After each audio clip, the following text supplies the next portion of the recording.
Yes, we are live. It is Deep Look. It is Tuesday, March 3rd. We are into March. The college ultimate season is in full swing, and we are ready for the mid-season majors. They're already started with Smoky Mountain Invite this past weekend. Hi, everybody. I'm Charlie Eisenhood. Joining me, Ultra World Senior Editor Keith Raynor. Keith, we had a little false spring this weekend, but time changes in less than a week. I feel like that's the official start of the winter is over. It doesn't exactly feel like literally it was snowing when we started the show here where I am, so it doesn't feel like fall spring to me. Although I had my first tournament over in Amherst at U Madness, and the weather was pleasantly sunny. It was there were still piles of snow. I had to walk across a field of ice to get to our field. I really should have parked in the other parking lot. I didn't realize that.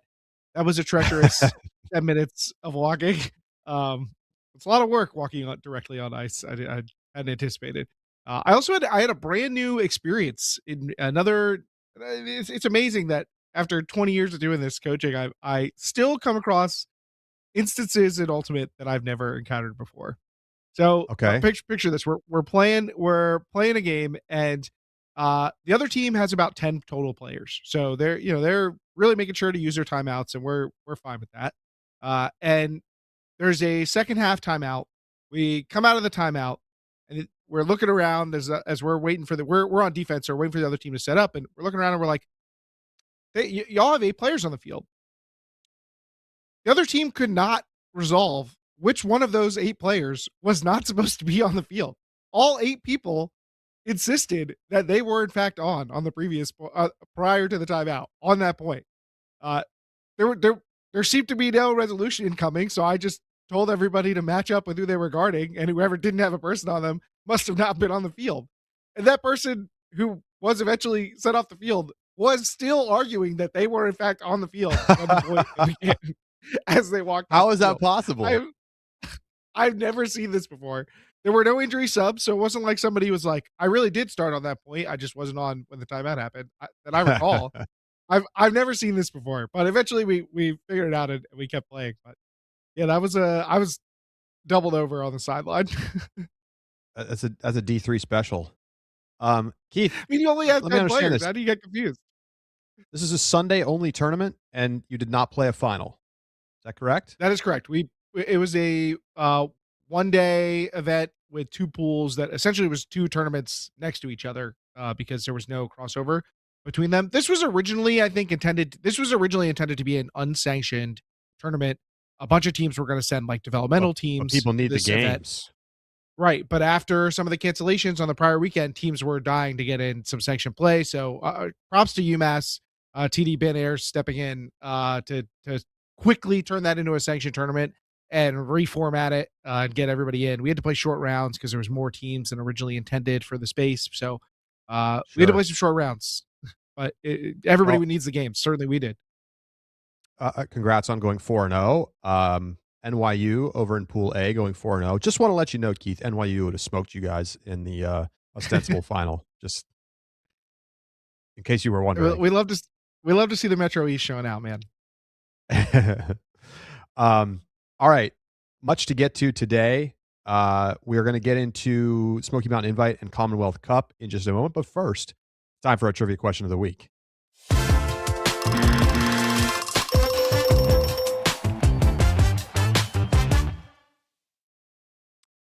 Charlie, I got another fun one for you. We've got a little guess the team name, the college team name. This is a tradition unlike any other, I guess. We don't really have an established tradition, but we try and do it every year. We've got this is a challenging edition. I've got 4 teams for you, and some of these I don't think I knew, but that's not a good sign for me. Yeah. So in order to help you, I'm going to give you multiple choice here. So that you have some hope of being able to get this one. So we're going to start off in the women's division with Duke. Before I give you multiple choice, I think there's a chance you could get this one. Do you know Duke's team name in the women's division off the top of your head? It feels like one of those ones that's in the back of my brain, but I don't think I know it off the top of my head. then maybe you got a chance of having it triggered. So here are your 4 choices for Duke: Duke Swerve, Duke Duchesses, Duke Durhammer, or Duke Blue Shift. Swerve. All right, we got it there. Although I think there's something there to Duke Duchesses. All right, Durhammer. on to our next one. We're going to developmental, Charlie. Purdue B. Oh, come on. I'll give you. I want you to know that Purdue's A team is undue, so you have that to work with. Yep. Now here are the options for you: Purdue B overdue, Purdue B bundue, Purdue B Control Z, or Purdue B Boilermakers. Oh man, I do like the Control Z concept, but it's just I don't know. It's a little too on the nose. I'm gonna go Boilermakers. I think going to the double B concept works well. No, you had it. You were there. It is Control Z. It was Control Z. Right. Wow, it's great. Very good. That's why I picked it. I was like, wow, I like that a lot. I appreciate your love for my made up name, Boilermakers. All right. We're going back to the women's division. Vanderbilt. They actually, I think, changed names like after the pandemic. So this was a new one for me. I didn't know them despite knowing their old name. So Vanderbilt Commandants, Vanderbilt Parthenon, Vanderbilt Surge, or Vanderbilt Dollies. oh my god. That's I have no idea. I'm guessing blank. I'm gonna go Parthenon. There is like a fake Parthenon in Nashville, which was my inspiration, but it is Vanderbilt Surge. I think it's a naval team, sticking with their Commodore kind of naval theme. All right, because the men's division team is Armada, so they're both naval themed. All right, now this one is another one that was new to me. Kansas State in the men's division. All right, Kansas State. Are they the Kansas State Power Cats, the Kansas State Wizards, the Kansas State Cyclones, or Kansas State Dark Sun? Give me the 4 just off the rip, real quick. Power Cats, Wizards, Cyclones, and Dark Sun. There's no way it's Cyclones, right? Because isn't that the actual name of like an Iowa team, like a college basketball Iowa team? State's official team name, yes. There's no way they would call themselves Cyclones, so that's out. I'm gonna go Dark Sun. That's like the most interesting sounding. It's good. I'm getting killed right now. It's a good name. They should change it because I thought about something that has KSU in it, and if you put Dark Sun together, it spells KSU in the middle. They are the Kansas State Wizards, which I have to assume is a Wizards of Oz reference. That's the only thing I can really. Here's the problem. Kansas. I assume Kansas and Kansas State are rivals. New Mexico and New Mexico State are rivals. Kansas is the Horizontals, which is elite. That's a classic OG college team name. And so they're the Kansas State Wizards? We can do better than that. Yeah, I agree that they can do better. I'm in on that. Rigby. Rigby gets Wizards, and Errol Kaler suggests the Kansas State Canucks with a K, Canucks. Canucks. All right, I could get with that. I feel like they should be a little closer to Canada for that, but yeah, I like Dark Sun. So Kansas State, what up? Holler at me. That's your college team name trivia. Dude, that's impossible. I feel like I'm a decent at this, but I got killed. Giving me B teams is that's criminal behavior. Let's go to Commonwealth Cup. Let's take a look at the bracket and take a look at how things shook out. This is it's like a solid East Coast tournament. And there is a look at how things went. UNC over Penn in the finals, 13-11. They were the top 2 seeds. They pretty much cruised. UNC had a game in quarters against Georgia, 13-11. So that's pretty interesting. But Penn smooth sailing all the way to the final where they lose to this UNC team by a pair. I don't think there's any like huge shocks here, Keith. I mean, Notre Dame, Michigan, maybe the game to circle there in quarters. Indeed, could be a preview of the Great Lakes final, which could be a one bid region. We'll see. Michigan has not been off to a hot start this year, and did they lose? I think they lost the Michigan Ohio State game, which just I know that has to sting. I know that has to sting. They lost that one in pool play. But I do think that's one of the most notable games outside of the final between UNC and UPenn. But impressive show. Like, I'd say some surprises with Liberty beating Cornell to make it to quarters, as well as Ohio reaching semifinals. They beat Ohio State. So that's our big surprises from our surprising weekend. Little cameo from my son Miles there. Yeah, I think I'm signed up for this Notre Dame Michigan battle later in the season, in the postseason. Liberty, I think, has had a pretty good year overall. I don't know if it's going to be enough for them to get to nationals, but they jump up 16 spots in the projected rankings. And their losses are mostly good. And especially this weekend, they got a little bit blown out by Penn, but they hang in there against Georgia. They get wins against the other teams that they play. So, solid team, Liberty. That could be the case across a couple of these regions. When you look at UPenn, Ohio State, Penn State, Pittsburgh, their various results from the weekend, Ohio Valley could end up being a one bid region with a bunch of good second place teams. And that's long been the tale of the Atlantic Coast since we've seen the rise of UNC's dominance. But there are some feisty teams in that region. And I think that the battle for second behind UNC could be pretty fierce.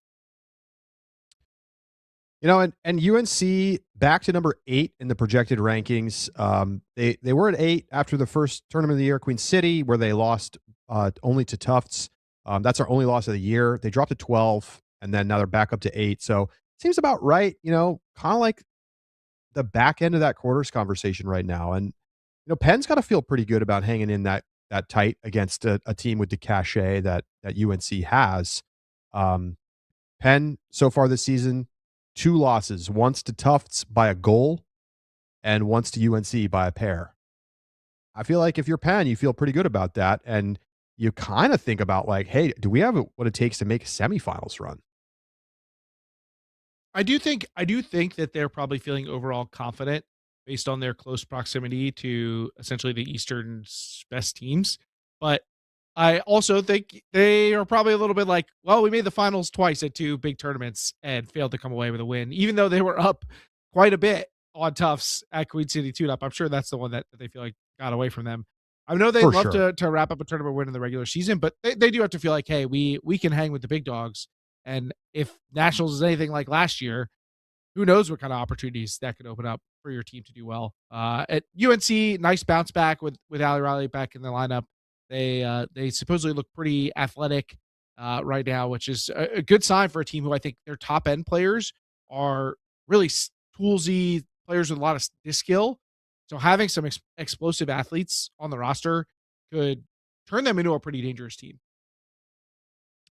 I want to take a quick jaunt into discussing the bid situation in the women's division right now, Keith, because I think it's pretty interesting. First of all, I think it's just about a lock that the Northwest and the Southwest are going to max out their 5 bids a pop. But what that does is it makes the back end of the rankings really interesting. Right now, you have JMU sitting on a second bid for the AC, but they've only played 6 games, and they're not really super connected to the rest of college ultimate right now. So we'll see if that holds up. Vermont is clinging to a second bid for New England. And then that's where we're at. So, you look down a little bit further past that, there's an auto bid for Tennessee in the Southeast. Then you go Cal Poly. They're ineligible basically because there's already capped at the 5 bids. USC from Southern California, so they're capped out. UCSB, they're not getting a bid. Notre Dame, auto bid for the Great Lakes. UBCB, they are, it's crazy by the way, UBCB is 24th in the country right now. And then all the way down there at 25 is Georgia. If, in fact, JMU comes back down to earth, which is not guaranteed, but could happen, it might be number 25 Georgia getting another bid for the Southeast. How crazy would that be?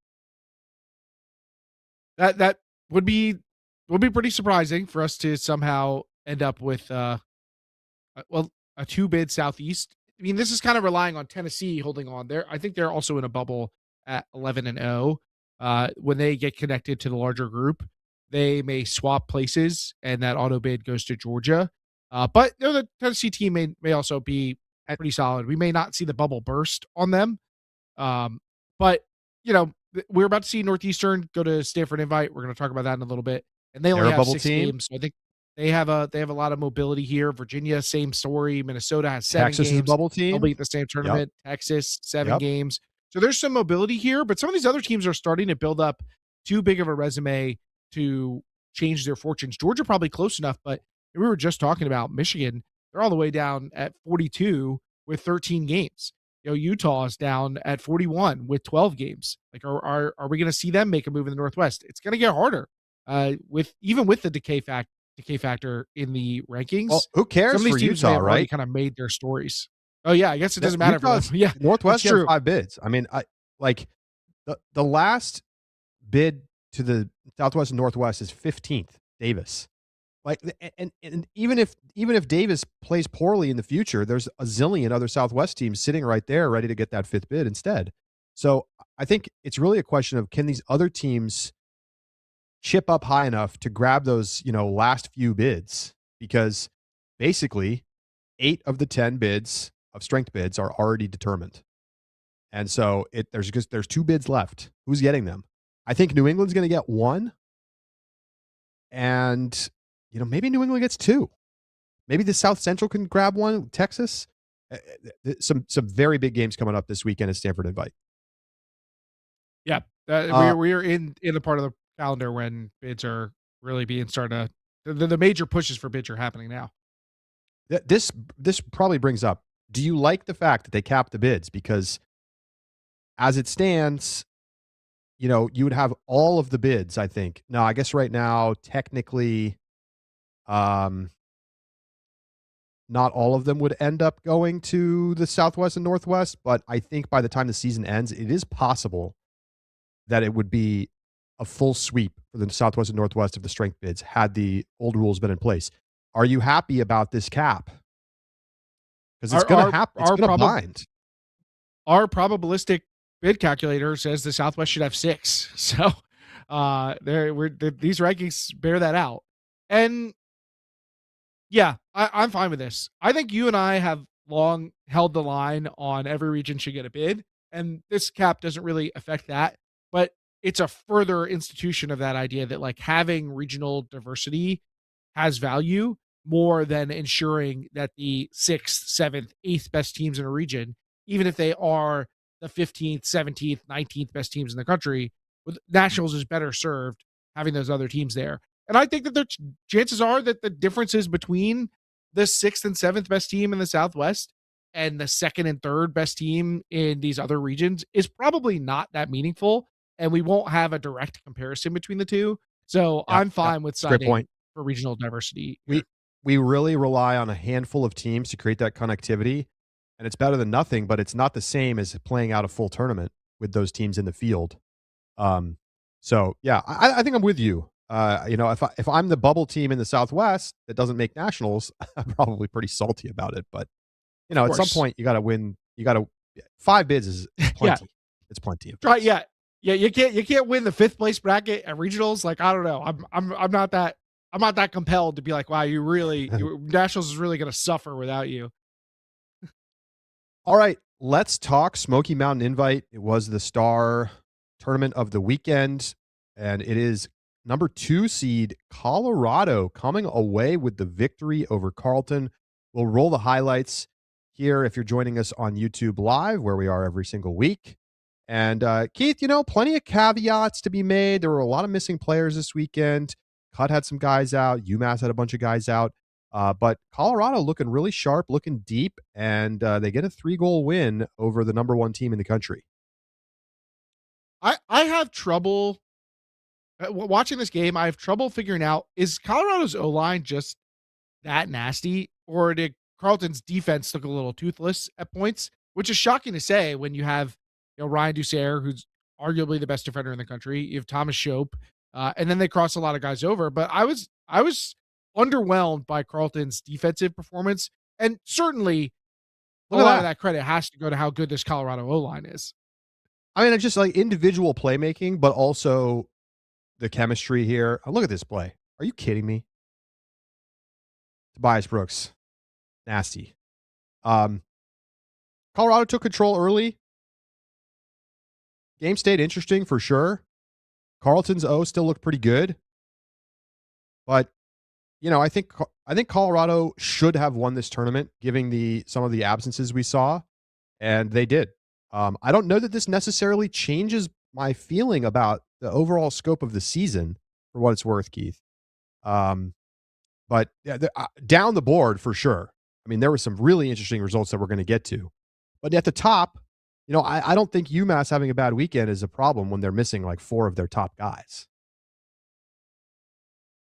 Well, but do you want to move on to talking UMass here, or do you? Because there's definitely thoughts to be had on Zoo's weekend. But Well, why I don't you finish your thoughts on Colorado's O-line? I know you're like not totally sure what to feel about it. I think it's clear to me. I think they are the best unit in the country when operating at peak efficiency. I think that's I think what's been borne them out. and Carleton clearly have the absolute best O-lines, and I think after this weekend, you got to say Colorado's is number one. Agreed. And let's not forget though that this Carleton team was not all that in a bag of chips last regular season. Like nobody thought they were invincible until they started carving through people at nationals, and then returned essentially the entire group plus some good new players for this year. So the era of invincibility obviously is worn off, but I'm not shaken by this team having an underwhelming tournament. I don't even think that they reached the finals, but they had some real scares along the way to get to this point. I think Colorado clearly the best team at the tournament, and you could potentially argue that Carleton wasn't even the second best team at the tournament, depending on how you feel about Oregon playing with injuries and taking Carleton in a really tight semifinal without Micah Glass or Raekwon Atkins. So It's pretty interesting crazy. feel. I mean, I saw somebody in the Discord say that they think Oregon should be considered the number one team because of what they were able to do without their 2 best players. I don't think I remember what they did with their 2 best players, lose to Pitt. Let's talk about Pitt. That was for sure the wow moment of the weekend, is that Pitt opens up their tournament with 13-11 wins over both Oregon and UNC. And you're like, whoa. I mean, I don't think any of us expected Pitt to have that in them. They went on to lose to Brown, and then despite the fact that they'd locked up the pool, our very own Edward Stevens on the ground reporting that Pitt was playing full rotation, playing to win. They lose to Michigan 15-14.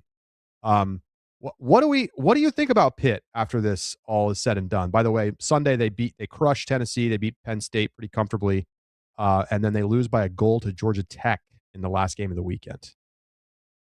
Another one of the surprise teams, the rebounding teams with Georgia Tech. I don't know what to make of Pitt. I thought I did. I was obviously very impressive Saturday, even with the loss to Brown. Like that's an acceptable loss to take. Michigan, this is the only game Michigan won, was beat Pitt. They lost to Georgia at this tournament, and so yeah, how do you even, what do you even do with this information? I think Pitt, Micah Davis looks really good for them as kind of the centerpiece of their offense. Sometimes it feels like they're relying on him. Like everybody's waiting around, be like, all right, Micah, do something cool. And he'll make a great cut from the reset space or at the front of the stack, or 7 cut and then throw a crossfield blade or something like that. I think he looks like he has an all-American kind of campaign in the pocket for them. But they look good. Obviously there's a little bit of inconsistency to be had with this team, and that is something they're going to have to try and navigate. But the ceiling there is potent.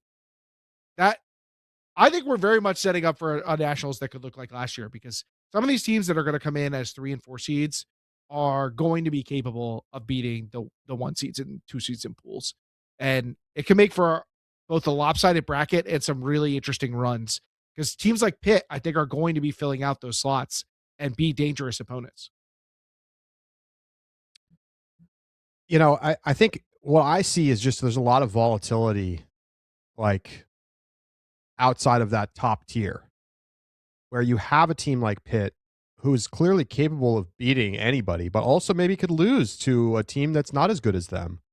Um, I mean, you look at what Michigan's choppy results, like in some cases quite strange. So, like losing to Georgia. I mean, Georgia only improved their ranking from 6 spots to 77th in the projected rankings this weekend. They beat Michigan, but they lose to Tennessee, and they get absolutely smoked by a lot of the other good teams. So hard to like totally make sense of this. There is some kind of any given game thing that happens in college ultimate, especially when Yeah, teams come in. Vermont loses to Right. Tennessee and then turns around to beat Georgia Tech. Georgia Tech beat UMass and UC Santa Cruz. So like the I, connective web of this tournament is like is very odd, any given Sunday but energy.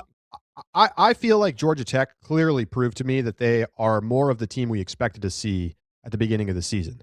I mean, they jump up 18 spots in the rankings to 13th, and you know they do lose that one game to Vermont, but they otherwise win all their games, including I think probably their best win, 13-10 over Santa Cruz.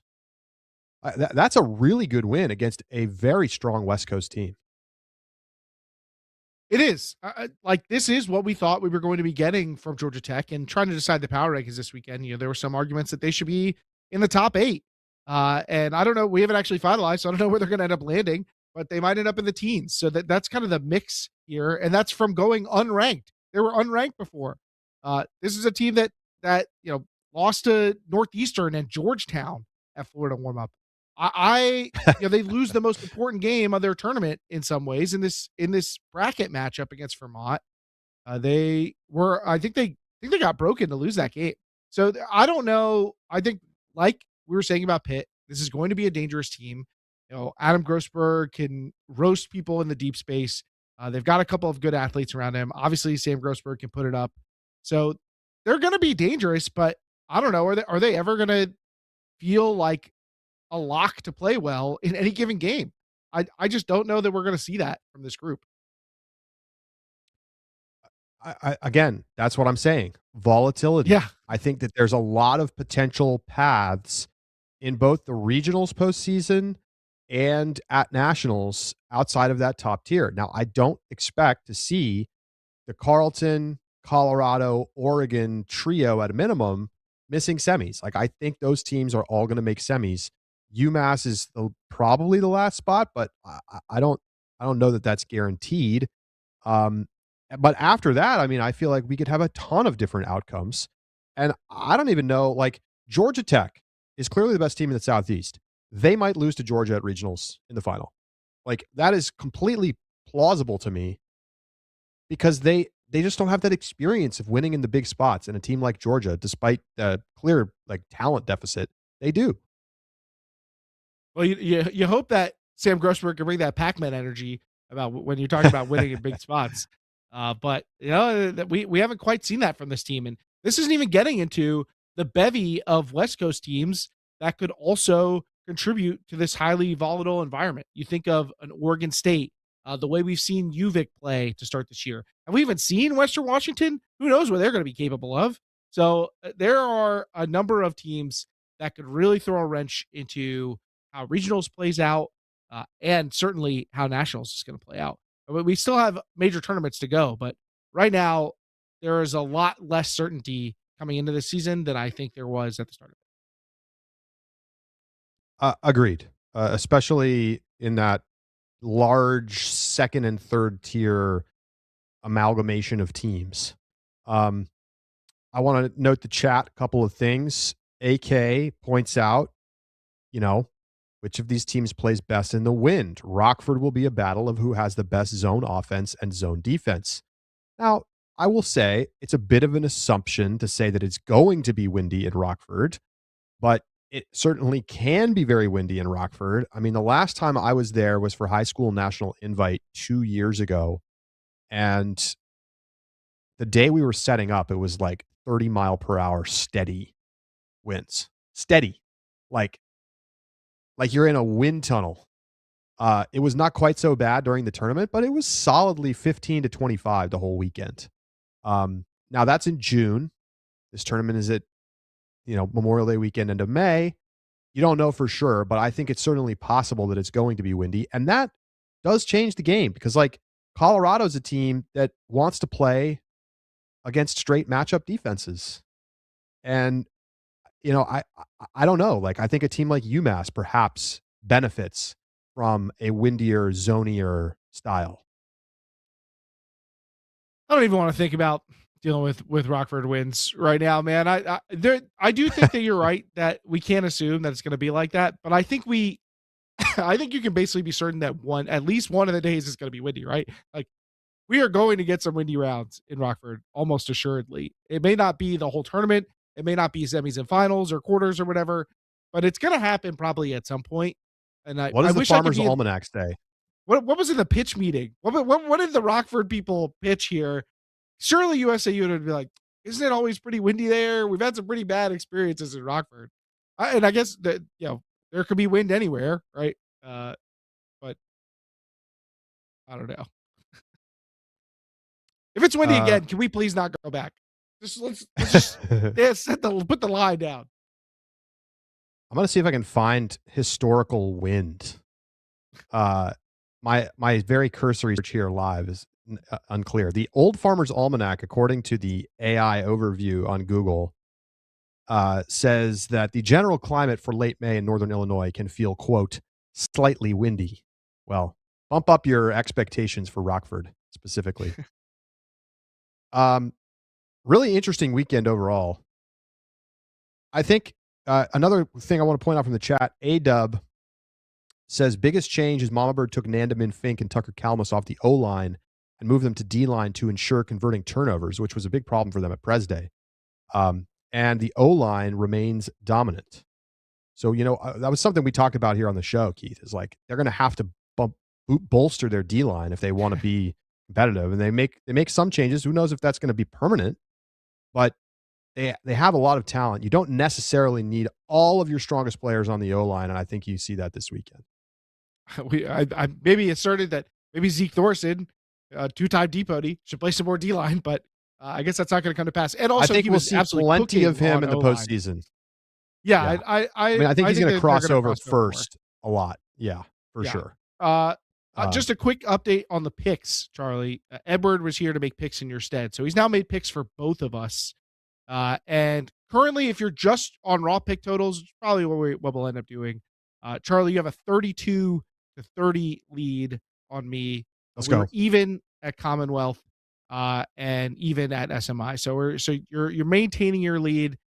Edward had Oregon over UMass in the final, so that didn't play out well for you. And I had Carleton over Oregon. So at least I got one of the finalists right, but pretty similar for us at SMI, as well as at Commonwealth. There's not much differentiation. I had Georgia in semis. I got to stop picking Georgia, although I was making the assumption it was going to be windy and gross, and it wasn't. So that was my fault, my L. And we both had UPenn over UNC, and obviously that was backwards. Keith, number one in the projected rankings, Oregon. Do you buy it? Are they the number one team right now in your mind? No, I got to hand that to Colorado. The proof is in the pudding, and yeah, Oregon though is any of those top three feel 1A, 1B, 1C to me with Carleton and Oregon and Colorado. Obviously Oregon. We don't know how Oregon would have looked with Micah Glass and Raekwon Atkins there, but I'm not just going to assume they would have been better than Carleton and Colorado were. I mean, the reason they're number one in the rankings is because they beat Colorado 13-6 at Pres Day. Yeah, Don't forget. Fair. They did not play this weekend, those two teams. Oregon losing to cut 15-14 in semis. So, bid watch.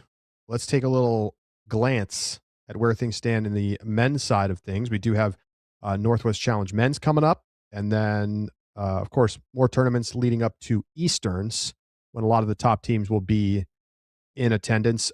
Right now, the Northwest sitting on 5 bids. Washington, the last in at 17 for the Northwest. They got to feel pretty good because Western Washington is just outside the cutoff, and they split with Oregon State back in January, their only tournament so far. We'll see them again in action at Northwest Challenge. And let's see, Texas creeping up and snagging the last strength bid right now for the South Central at 18. Ottawa for the Metro East gets the auto bid at the 19 spot, and Michigan down at 31 gets the auto bid for the Great Lakes. So certainly things could still shake up. Penn State jumped way up and has a second bid for the OV, but lots of teams still in the hunt. Minnesota is the bubble team right now, Keith, and certainly they are going to want to get a second bid for the North Central. Make it a third bid with Wisconsin sitting at 14.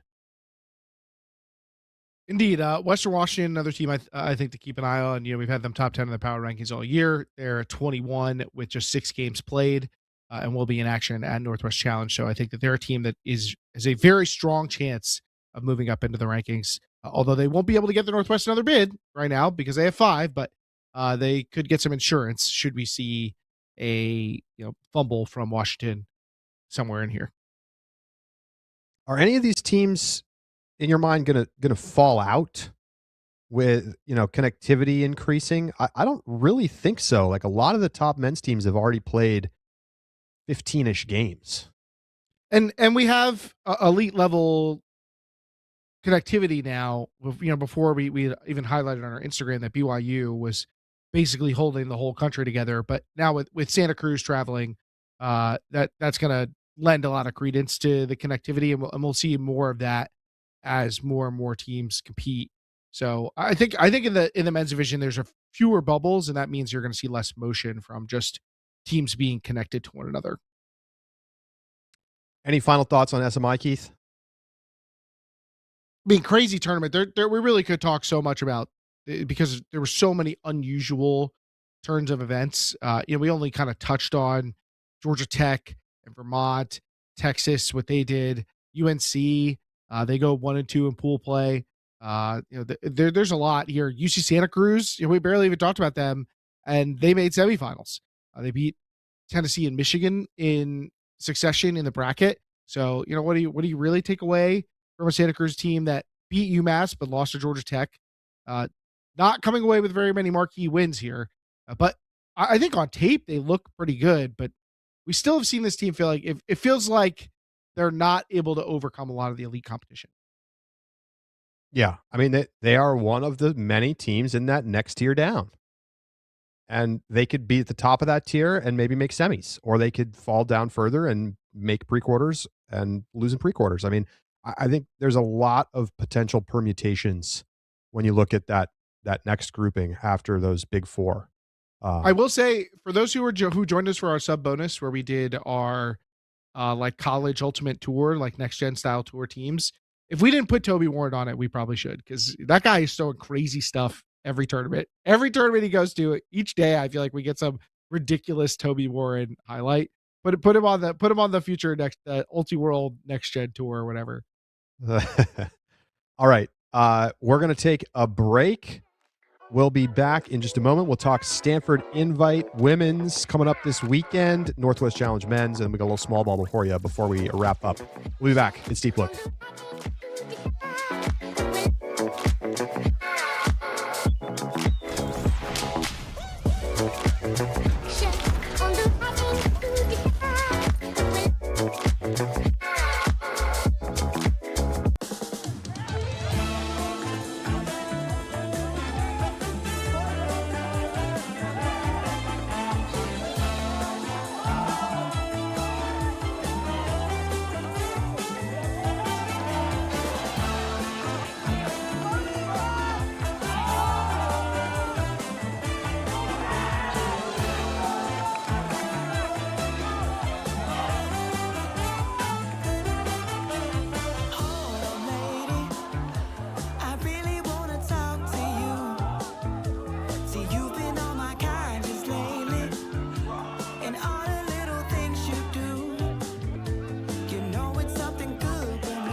We are back.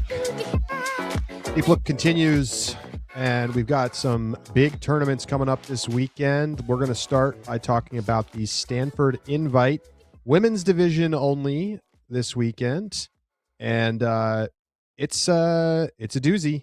It's not Northwest Challenge, but it's still a very strong tournament, and it's going to have a ton of bid implications, as we were talking a little bit about earlier. Keith, where do you want to start? Ooh, well, what is the probably the biggest storyline of this tournament? I mean, I think it's potentially, seeing which of these non-UBC Carleton teams feels like they are the challenger du jour, because we felt like Washington maybe seeded that earlier at Pres Day. Stanford taking big steps forward, Santa Cruz making their run, and those three teams feel like they're at the head of the class. Maybe we could see a rebound from Vermont or a UC San Diego play their way into that conversation.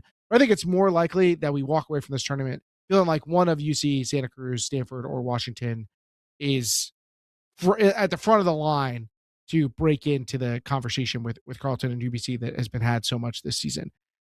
Unless maybe you say, like, well, Stanford's already done it. Like, Stanford has established themselves clear title contender at this point, so it's on Seoul and Element to chase that. But I think there's a good proving ground here to be had at their home tournament. I mean, Santa Cruz beat UBC. Like, I don't think we need to shy away from the idea that, I mean, there's a reason they're the number one seed of this tournament. Like, I think it's very possible they are the best team in the Southwest. We're going to have to see what happens here. But I agree. I think what we saw on tape, Stanford looked like the most credible of this group.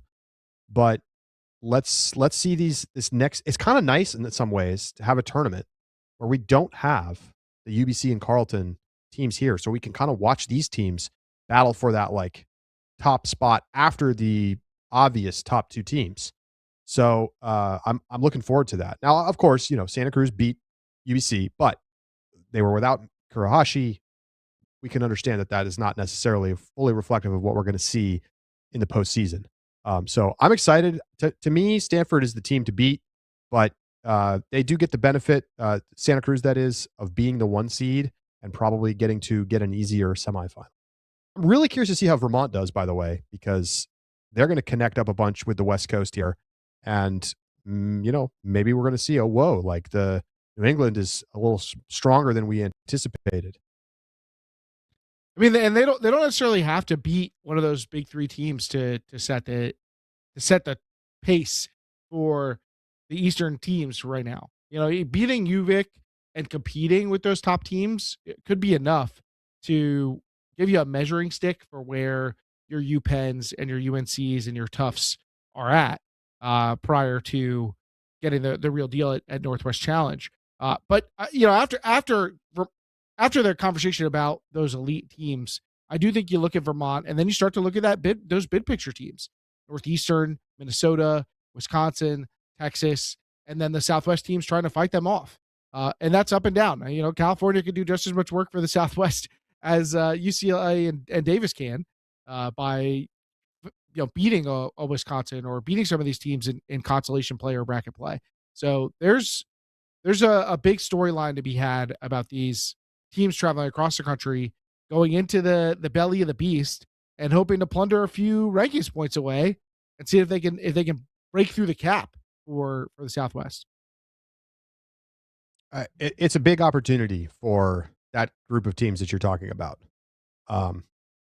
They're going to have the work cut out for them. That's for sure. I mean, these teams have looked really good, and they get to have iron sharpen iron every single tournament. The middle tier of the Southwest is playing against these super elite teams, and then they've had the benefit of having Carleton and UBC showing up for these tournaments too. So, how do these teams that are trying to get out of the cold go out and play against these teams that have been playing the absolute best teams in the country for the entire season when bids are on the line? It's going to be a big question mark. But obviously, at this point, the Southwest has nothing to do but potentially lose, right? They've already locked up what looks like 5 bids. So if they somehow blow it because Texas, Northeastern, Wisconsin, Vermont, Virginia, Minnesota have a huge weekend, um, that, they can't really, all they can do is preserve. They can't really gain.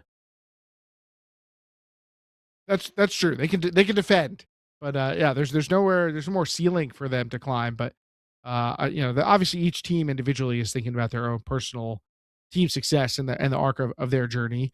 But I feel like there's a shot for some of these teams to break through. I cannot give up. I can't give up on my early season hype for Slow. It has been an underwhelming start to the year for Slow, but the opportunity still is there for this team to grow and develop into the team that I was hyping them up to be in the beginning of the year. Can I stand by my earlier dark horse semis calls for them? Not really at this point. There's too much evidence to the contrary. But could they still emerge as a stronger team than we think? Yes, they could be a threat in the Southwest, and they have chance to prove it against teams like UVic and Vermont. All right, Keith, let's make some picks. I will go first. I'm going straight chalk to semis. I've been toying with whether I want to have Vermont upsetting Victoria, but I just think UVic is, I mean, they're not the flashiest name in this group, but they're really good. I have UVic winning that pool, moving on to the semis with those other teams. And in the end of the day, I've got Santa Cruz and Stanford going to the final. I have Stanford with, whether you want to call it an upset or not is up to you, I guess. But the 2 seed over the 1 seed to win the home tournament. Yeah, I agree with you that I see the big three emerging. Do I see a UCSD or Vermont or one of these visiting teams breaking through? That a good UVic team? I agree with you that I think this UVic team is strong. They have some real players who've been there before, with the likes of Erica Edgel and Lucy Robertson, Mari Nielsen, like Brent Freeland. Like they have playmakers who know a thing or two about competing at a really high level and in big games. But that's also true of Vermont. And I think Vermont's going to be extremely motivated to play well here. I'm going to take Vermont to get the upset over UVic. And I'll also take them to then advance to semifinals from there. So I will take the plunge with Vermont. Okay. So we're only differentiated by one spot. I think I'm also going to believe in Washington to come out of here. I think we'll get Washington, Wow. Santa Cruz, and Washington to win. I think we're going to see the Washington Washington over team Stanford. we're going to get at the beginning of the year. Yep. Okay. Exciting. That would be a great narrative shakeup.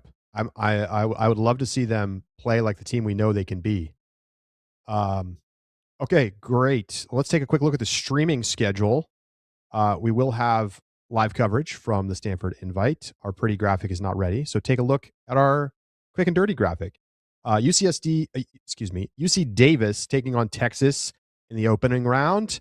And we've got Vermont versus Cal Poly. That should be a great game to kind of see where Vermont stands. Later in the day, we've got Washington taking on UC San Diego, and then a pre-quarter, followed by quarter semifinals on Sunday. Nice early start. So, if you're out on the East Coast, you can, catch the games and have things wrapped up before it's time to go do something in the afternoon. Three really nice pre-scheduled games here. Plenty to play for and very unclear. Like if we were setting lines here, I don't think there's going to be a lot of fat lines in any of these. Texas trying to score an upset and get some big rankings points for their team. San Diego and Washington, two top level teams trying to prove that they could be semis contenders, and Vermont and SLO both kind of looking to redeem themselves after insufficient results to start the year. Mm-hmm. All right. Tune in at ultimate.com. You'll need a standard or all access subscription, and it's a great time to subscribe. You can join the Discord, get all of our bonus podcast episodes. We do them live in the Discord after Deep Look every single week.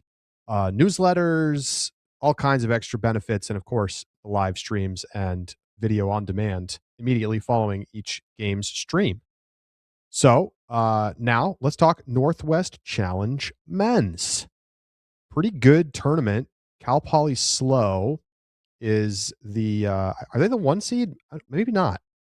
I actually don't know who ultimately is going to be the 1 seed. I don't think we have pools yet, right, Keith? We do not have pools. We have the list of teams that we expect to be there, but we don't have pools quite yet. UVic, Oregon State, other strong teams in attendance. I guess probably Oregon State will be the 1 seed. Yeah, I think we're making a lot of assumptions right now. Oregon State, Slow, UVic, and Western. I think you'll probably be your top 4 seeds. Oregon State did beat UVic at Pres Day, so I think that probably locks them up for the likely 1 seed. Look, this is another kind of, it's similar to Stanford Invite in that it's like good West Coast teams without the best teams there. So no Colorado, no Oregon, no Santa Cruz, but then like a lot of the other good teams. I think I'm probably most interested to see how Western Washington looks, since we haven't really seen them yet this season. And can Minnesota grab another bid for the North Central? That's going to be a big thing to watch from the bid side. Indeed. I definitely think keeping an eye on those visiting teams will again be a key part of the storylines here. But like you, I want to see particularly Western Washington and Oregon State, those top teams that we talked about.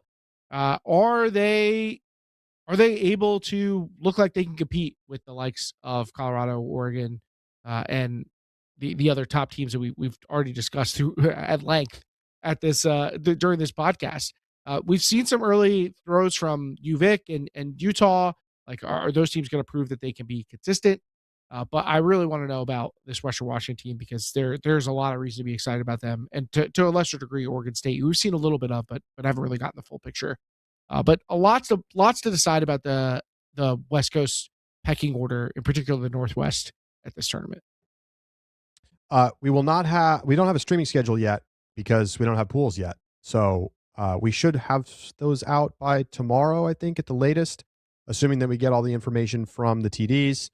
So waiting on that.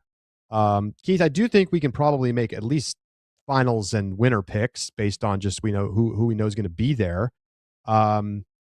I'll let you go first, since I took Stanford first. Just finals and winners.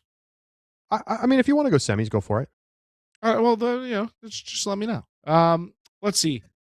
Semis. I like Oregon State and Western. I've been high on them since the beginning of the year. So I'll take both of those. I think I'll probably take.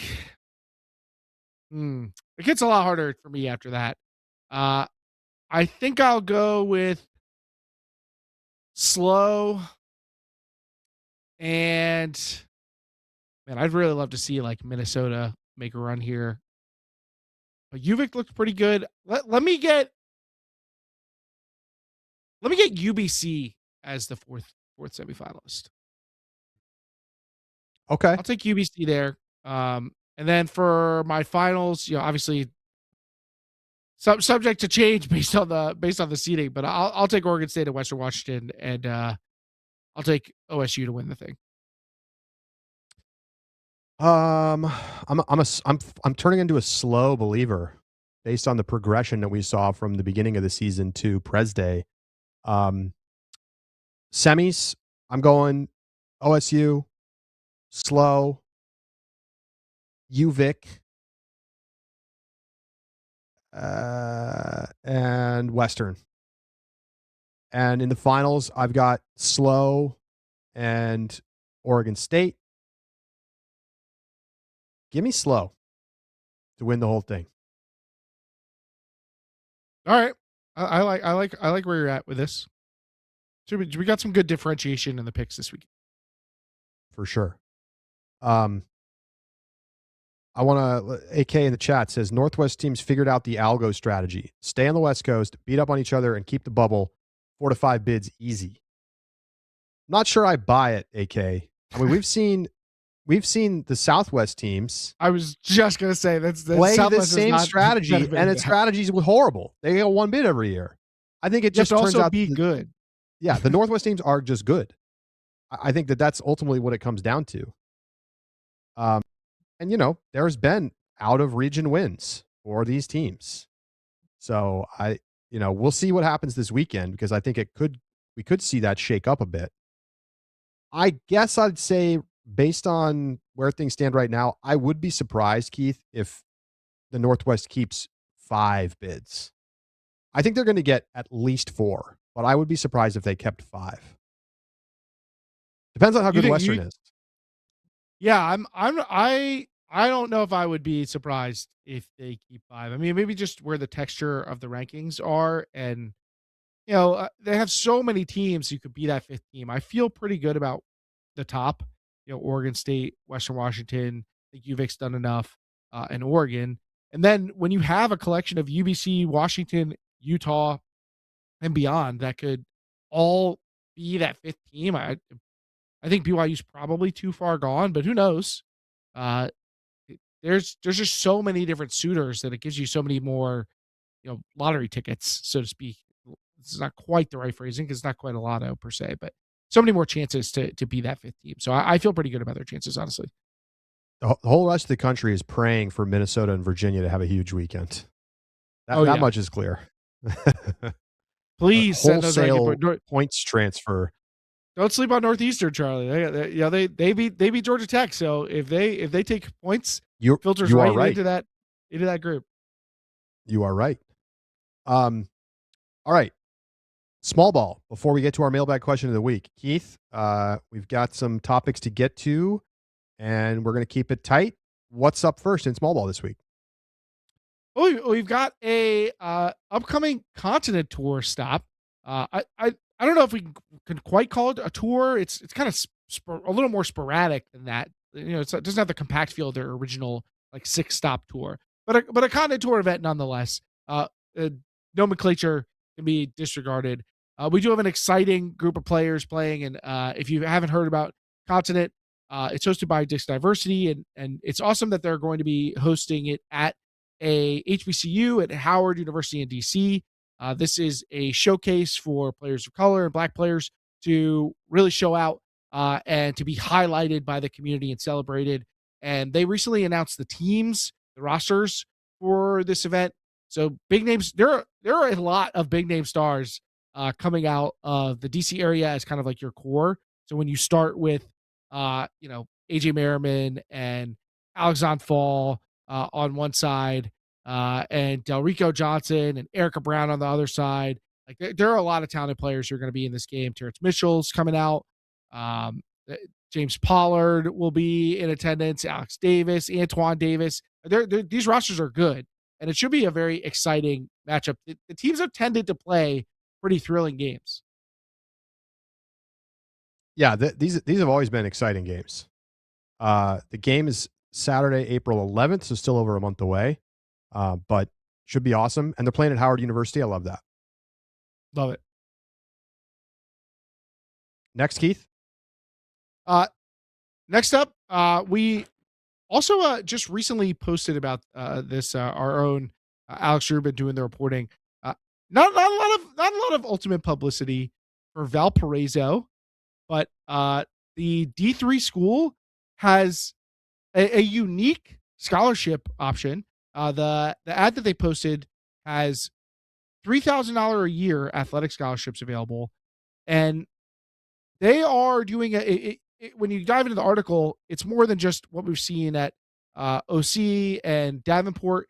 The school is trying this kind of hybridized, elevated club sports teams in sports that aren't really looking like they're going to become varsity sports at the collegiate level. They won't be taken on by NCAA, and are trying to kind of bolster those club teams with full-time coaching pay for coaches, as well as large budgets and scholarship money. So this is an attempt by the school to kind of find a different way to leverage their resources and create a unique environment. And Ultimate is one of the clubs that got picked to be elevated to this kind of premier status. Very unique way to action to bring this to reality, this scholarship idea. I'll be curious to see what the actual impact is. Valpo not a big time D3 team, though we have seen them at the nationals level before. But obviously, nobody had really heard of OC or Davenport prior to them becoming scholarship teams, so it could change things very quickly. I mean, this is obviously a little different. It's not full rides or like big significant amounts of dollars, but it was still meaningful athletic scholarships. I think clearly Valpo thinks that they can leverage this into better enrollment. But what's cool, and I think what Alex Rubin, who wrote the article about this up on the website that I would encourage you to read, um, it's like a sustainable, achievable type of model that more schools could adopt and could yield like meaningful benefits for ultimate players who want to go and play, you know, at the college level and get some help towards their education. The If you're watching with us live on YouTube right now, there's a link. The article is called "Maybe This Is the Path Forward for College Ultimate." So pretty cool situation. I think it's fair to say that, parents are not going to start funneling their kids into Ultimate in order to have some dream of a free college education. But I love to see the investment happening at all in Ultimate. Yeah, I guess at these small schools, each individual student probably makes such a big difference that you don't have to recruit a ton of people for this to pay off, right? I don't quite understand the economics of it, but I imagine that the people instituting it did some background before they decided to commit this money. But I'll be curious to see how this develops. It there's a reason that we're seeing these scholarships come out of these small universities, though. Like there's clearly something there. Someone Errol asked in the chat about what other sports were elevated. Men's rugby, women's soccer, pep band, esports, spirit squad, which is a combination of cheerleading, dance team, and mascots. Those are the other club sports that got elevated. All right, we got one more small ball topic, Keith. This one rings close to home for you, I think. Yeah, we talked a little about my first tournament and at UMass, and after some cajoling with the TDs, saying like, "Hey, we're gonna have the number 1 and number 2 ranked teams in the D3 power rankings at the same tournament. Can we get them to play each other?" Originally, they were in those separate siloed pools, but thankfully the TDs made it work. So we got a rare number 1 versus number 2 matchup during the regular season in D3 women's division. The game itself, maybe a little less thrilling. Both teams really amped up. I could tell there was a lot of teams. Both teams have been thinking about playing this game, and it was. There's clearly a high skill level, but at that point in the tournament, it was both cold and windy. So execution, I imagine we haven't played outside until Saturday, or until that Sunday. So I imagine that's also probably true for Middlebury. So it was tough sledding, and eventually it was a game decided by the wind. All downwind holds. We had some long points, and so with short rounds, with 75-minute rounds, took halftime at 3-3, and Wesleyan received going downwind out of half. So both teams just held all the way through, and Wesleyan won 7-6. Not the most thrilling outcome, but definitely a great opportunity for these two teams to see each other. We don't often get that kind of connectivity or major matchup in D3 competition.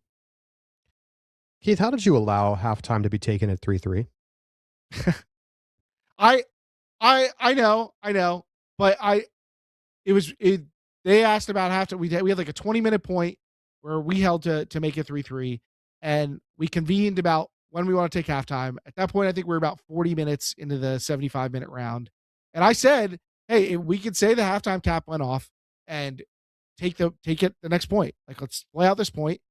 Middlebury had the opportunity to play that point, score the downwinder to go 4-3, and then pulled us going downwind. They would have won the game if it had played out the exact same way that it ended up doing, all downwind holds. I gave them that chance.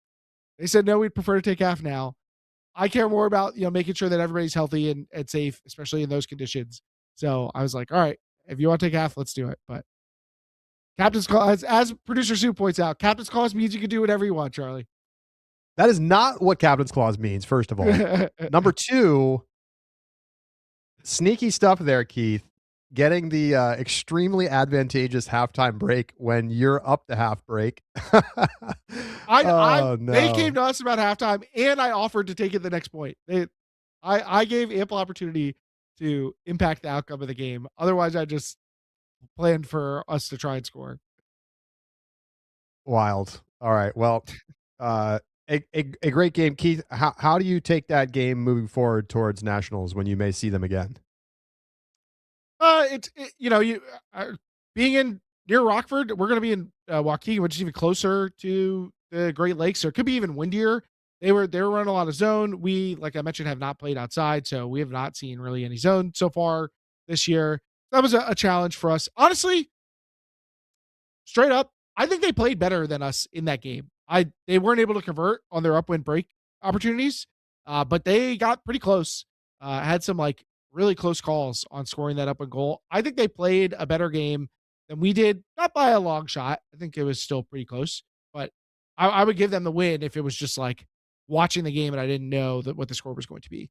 Uh, they're really good. They're athletic. They're fast, and so we have to make sure that we're taking care of our fitness, making sure that we can compete at that level, and then figuring out how to execute. I do think that, like last year, a lot of teams are going to be running a lot of zone this year. So zone offense, I think, is going to be a really key component, and they have a thrower without compare in the division. I mean, Ella Widmeyer is just a dynamo and has some nasty reset cuts. I mean, she can break some ankles back there.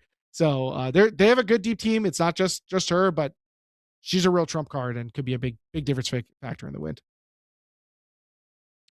All right, it's time for our mailbag question of the week. Keith, what do we got this week? This week, the mailbag question of the week is very simple, Charlie. Are injury subs overpowered? Are they OP? Do they need to get nerfed, Charlie, in Ultimate? I understand the idea here. I mean, first of all, it's very easy to take an injury illicitly when you're not actually hurt. You're just tired, or you want to get your best player on the field for the O point that you now have because your D line got a block. I think that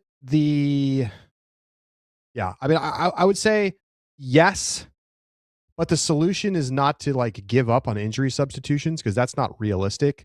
The solution is to allow substitutions on timeouts. I don't have more to say. That's it. It's done. You let people use timeout strategically to make substitutions. Why do we have to subject ourselves to 25-minute hell points where everybody's completely exhausted and the game goes to hell? It's not worth it. I don't understand why we do it. I mean, even if we need to have a separate, you have one of these timeouts per game. You have one substitution timeout per game. Yes. Like we can do that. Start small. If you don't want crazy subs on all three timeouts, that's fine. You give the super timeout where you can sub. That I do agree that I think, yes, injury subs are overpowered, but it's by necessity. We don't have a better alternative. I think it's more important that we give players license to take themselves off the field when they are at risk of more severe injury. I think that's needs to supersede the competitive balance. And if that gives us the opportunity to allow other subs through other means to de-emphasize the power of substituting by injury. If you could take a timeout to sub, then you probably don't need to fake an injury or exaggerate an injury or ask your rookie to act like they got sniped so that they could step off and you could put on one of your best players. Like, you don't have to do that anymore because you could just burn one. So, spirit of the game, of course, we've got to keep that in mind. But I think safety of the players has got to be paramount, especially since so much of Ultimate is at an amateur level. Yeah, I mean, I don't what you can't make an injured player stay on the field. That's nonsense. I mean, I guess you could say teams have to play down a player in an injury situation, but that gives a horrible incentive to your opponent to try to hurt you. We don't want that. You could do opponent picks your sub, but then the more you do stuff like that, the more you make it so players will stay on the field when hurt, which is what we don't want. We don't want every coach has seen a player trying to play when they need to be calling an injury, I think. So pull a hammy and they try to run through it. Yeah.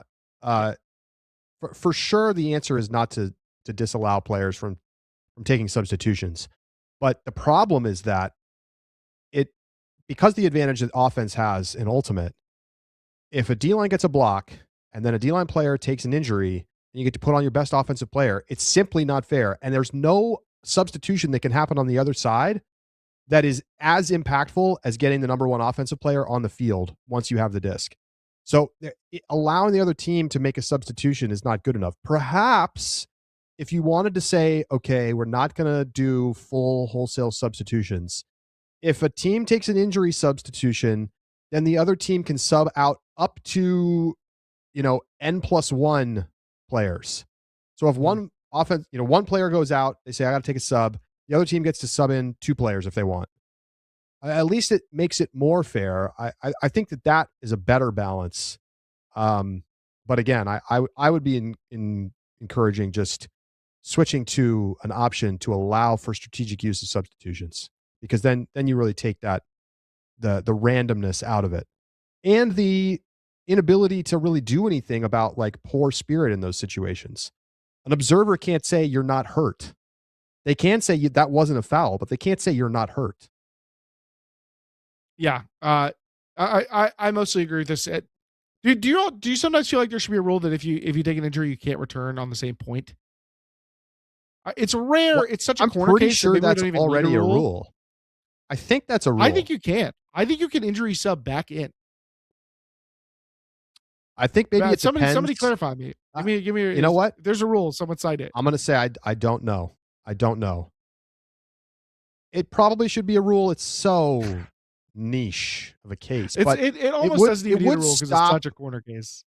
It would stop the more cynical, like essentially doing OD substitutions like you would see in the NBA, where like you put your best defensive player on the D point on the D possession, and then if you get the disc, you take them out, you put in your best offensive player, and then if you turn it over, you switch them again. Like in theory, I don't think anybody's actually doing that. Spirit of the game should prevent that.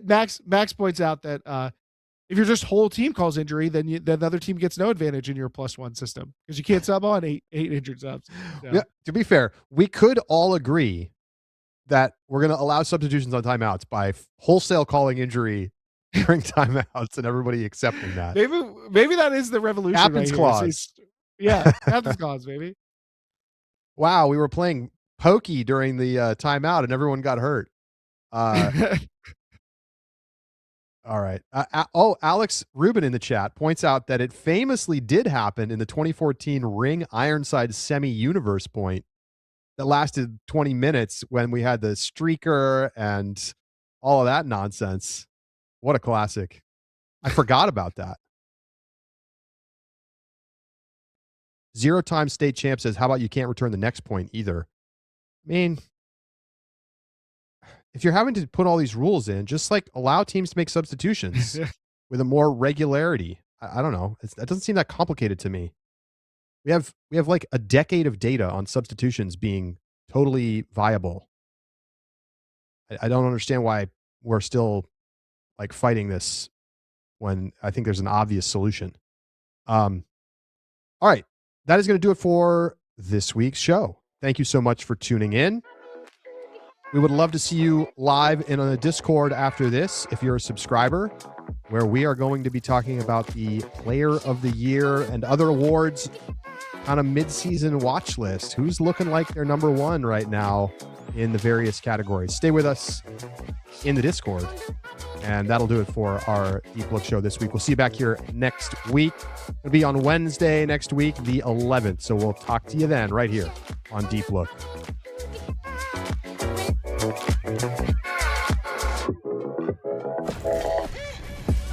Thank you.